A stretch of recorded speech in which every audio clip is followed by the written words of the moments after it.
Hey, welcome to the Explainer. So, whether you're cramming for a big exam like GATE, or you're just really into the idea of building a better, greener world, you have landed in the perfect spot. We're going to break down the absolute essentials of sustainable architecture, from the big ideas right down to how they actually work. Okay, so here's the plan. First up, we're going to tackle the big one. What does sustainability even mean? Then we'll look at the global goals pushing us forward. After that, we'll dive into how we measure our impact, shake up our design thinking, and finally see how it all clicks together in the real world. All right, section one. Let's start at the beginning, right? Before we can even get into cool, sustainable buildings, we've got to be on the same page about what sustainability actually is. This is the bedrock for everything else we're going to talk about.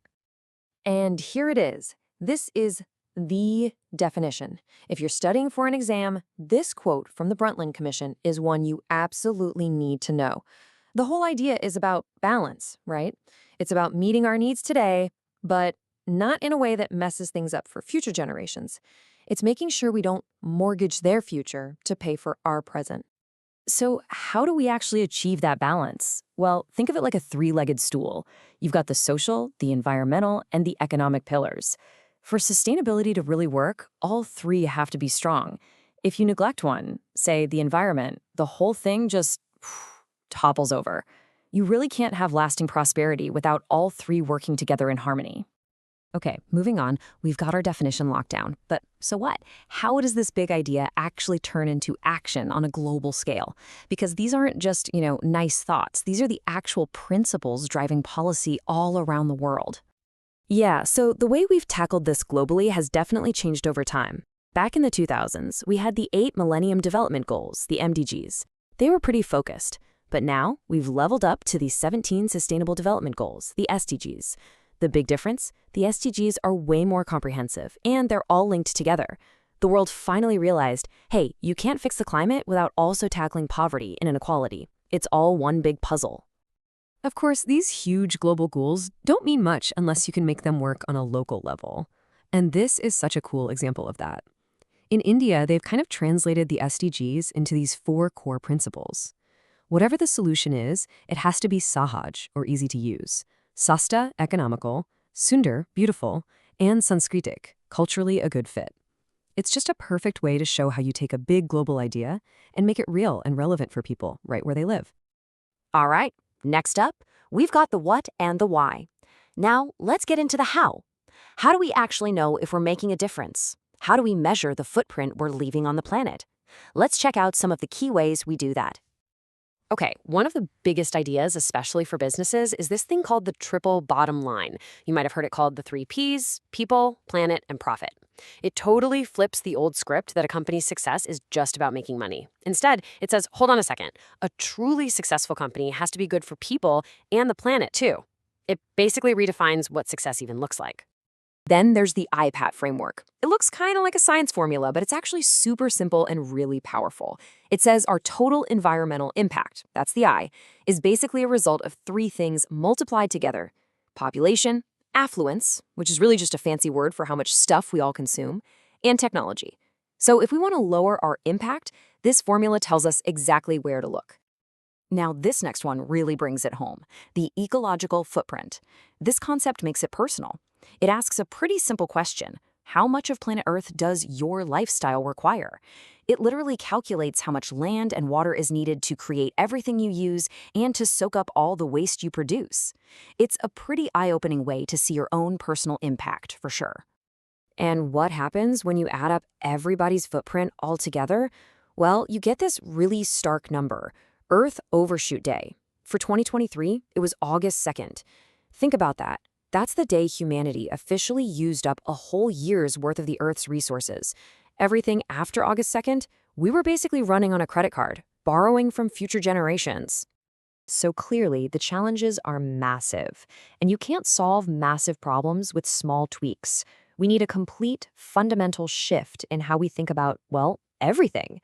We have to rethink our entire economic model from the ground up. And this is the shift right here. For centuries, we've had a linear economy. It's simple: take, make, dispose. We pull resources out of the ground, make something, use it, and then throw it away. The circular economy, on the other hand, is a game changer. It's all about closing the loop. You make something, you use it, you return it, and it gets remade into something new. There is no away. Waste from one process becomes food for the next.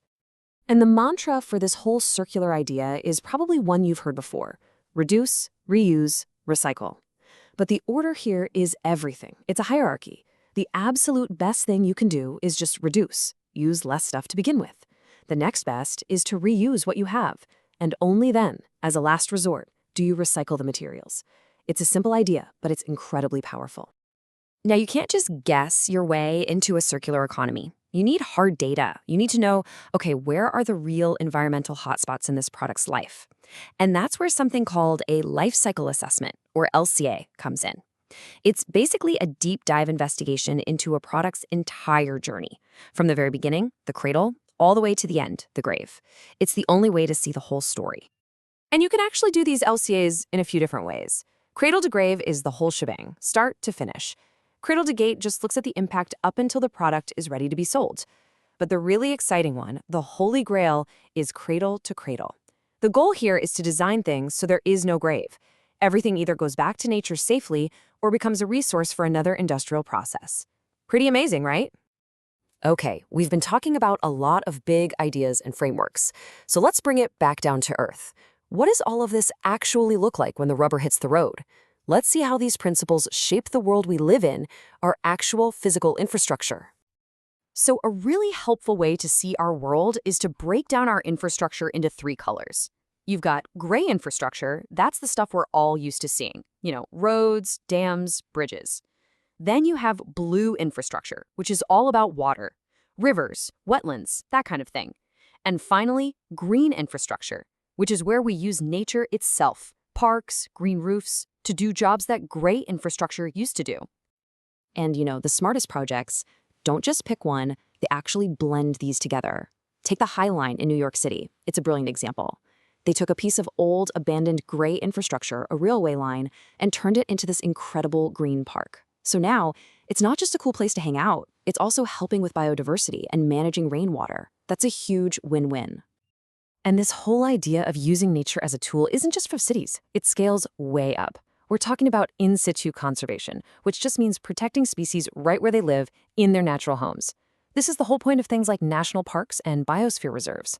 You can really think of them as giant pieces of green and blue infrastructure, all working to protect the incredible biodiversity of our planet. So when you put it all together, the triple bottom line, the circular economy, green and blue infrastructure, all of these are just pieces of a much bigger puzzle. And the final picture? It's what we call a green economy. That's the end goal, an economy that's not just about growth, but about smart, efficient, fair growth that doesn't wreck the planet. It's about an economy that finally learns to work with nature, not fight against it. All right, so to wrap things up, I want to leave you with something to chew on.